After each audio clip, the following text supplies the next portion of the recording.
Am I still adding to my cruise line positions? Hello guys, this is Adriana Gorrin and welcome to my channel.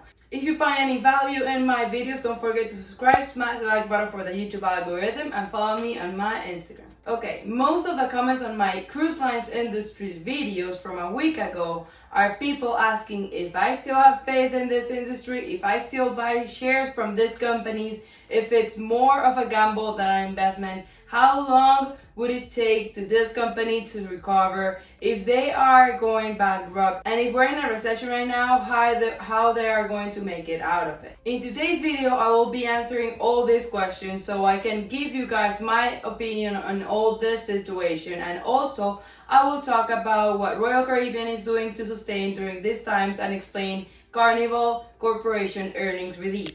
And also we'll show my position, how my position is doing at the moment. I want to start saying that yes, I am still buying shares in the cruise line industry. Obviously not a lot as before because I already feel comfortable with the position size that I have at the moment. But I am averaging down my enterprise so I can have more benefit when the stock market recovers. And as everyone say, don't put all your eggs in one basket. So as you all know, I like to have a diversified portfolio, and when I'm comfortable with a position, I don't add more unless something like this happens. Another question I got a lot on my comments and from my friends is that if we should still have confidence in these companies with all these virus situations, since it's very unclear right now. In my opinion, I have confidence in these companies because it's a business model that is very profitable. Obviously, it's getting hit very hard right now, and in the short term, it will be a negative impact for the company. But it's a very profitable business model in any environment. In my opinion, answering another question from the comments, this is not a gamble for me. It's an investment. And yes, maybe no one will go on a cruise for several months because of everything that's happening right now. But also no one wants to travel or eat out, go shopping, because people is being very careful since there is no vaccine right now for the virus. And no, I don't know exactly when will it recover. Is it going to be in 2020, on 2021, or 2022 when they're coming back strong? I don't know how short or long it will take them, but the truth is that it's a very promising industry in a long-term basis. But as I always say, I'm a long-term investor, and yes, it can be a loss in the short term, but in the long term, it can be very profitable investment. The important thing here is how is the cruise line industry in general, not only Carnival or Royal Caribbean or Norwegian. If the industry is trending all together, then it's fine. Again, it's getting hit as everything at the moment. We have to see what are their plans to come back stronger after all this ends. Now, before continuing with this video, I want to say right now that I'm not a financial advisor. This is just for education and entertainment purpose. This is what I'm doing with my portfolio, and you should always do your due diligence before investing in anything, not just your stock market. Royal Caribbean, as all of the other cruise companies, has suspended sailings, and that squeezed cash flow, and as every other company, they have big fixed costs. So they announced yesterday, Monday, that they enter into a $2.2 billion secured credit facility to boost their liquidity.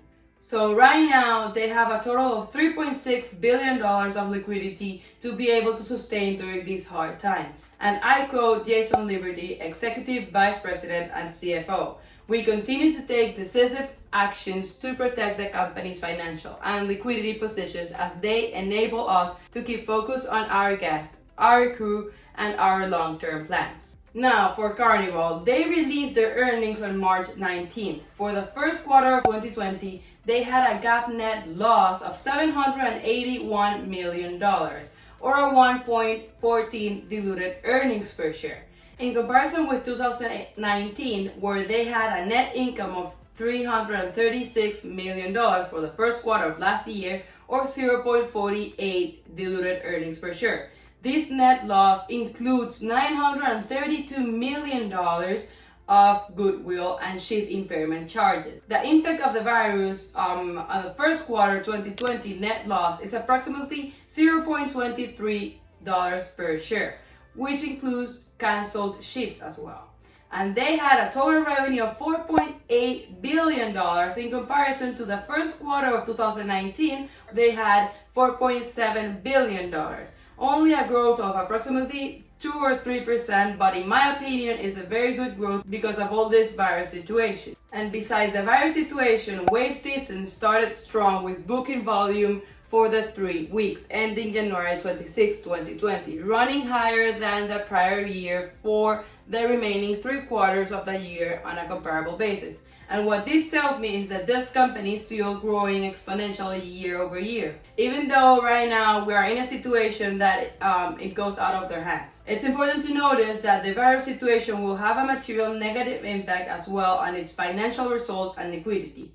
But they are taking actions to improve liquidity by reducing their expenses and pursuing additional finance. As of February 2029, they had a liquidity of $11.7 billion, including immediate liquidity and credit facilities. And also it's important to know that obviously their ships that are under construction will be obviously delayed. As of today, given the uncertainty of the situation, the corporation is currently unable to provide an earnings forecast. However, it expects a net loss on both a US GAAP and adjusted basis for the fiscal year ending November 30th of 2020. Now, in my opinion, the virus has a negative impact and can continue to have a short-term impact in this industry since people will not feel secure to travel in the short term.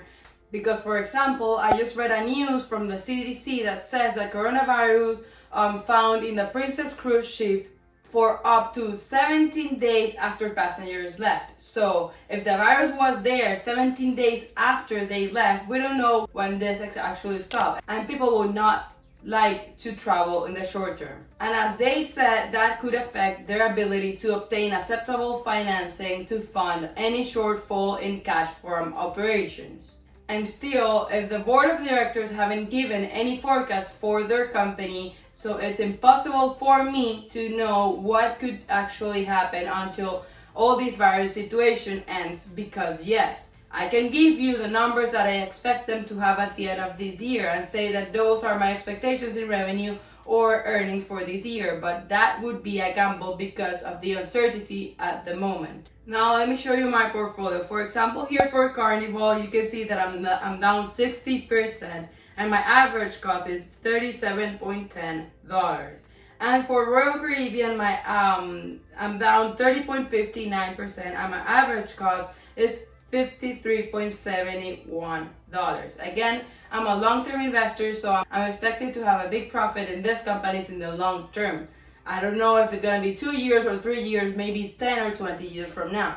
The truth is that no one can time the market and no one can know what will happen or where we're going to be months from now. So I don't recommend anyone to invest a lot of money into any stock if they could need that money in the future, because yes, cruises are getting hit really hard, but it's impossible for us to know if any of these companies, again, any of these companies, it could be technology, airlines, cruise lines, hotels, banks, any of these companies are going to be able to sustain during these times. Now, remember to always do your due diligence before investing. Comment down below if you own any of these companies' stocks or you're planning to buy any. Thank you for watching. Don't forget to subscribe, smash the like button for the YouTube algorithm. Follow me on my Instagram. Thank you and see you next time.